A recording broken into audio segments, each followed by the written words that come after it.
قرآنی دعا ربنا هب لنا من ازواجنا وذرياتنا قرة اعین واجعلنا للمتقین اماما۔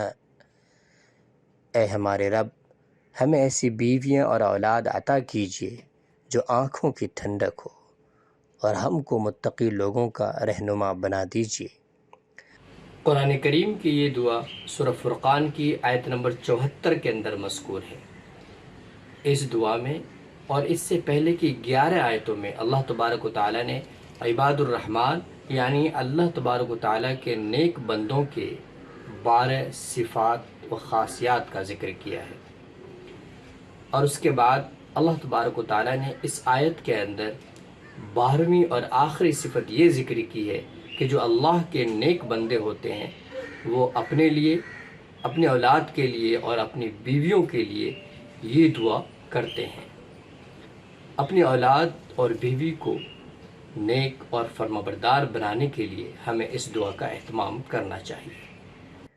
انگلش۔ ربنا هب لنا من ازواجنا وذرياتنا قرة اعین واجعلنا للمتقین اماما۔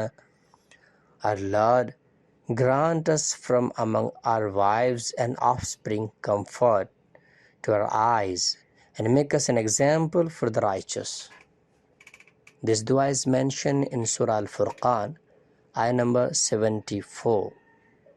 In this ayah and in 11 ayahs before this, Allah Almighty mentioned 11 attributes and qualities of Ibadur Rahman, the righteous slaves of Allah.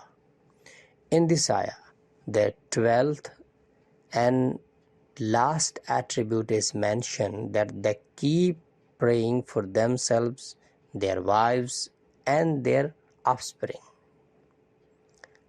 One should read this dua to make their children and wife obedient.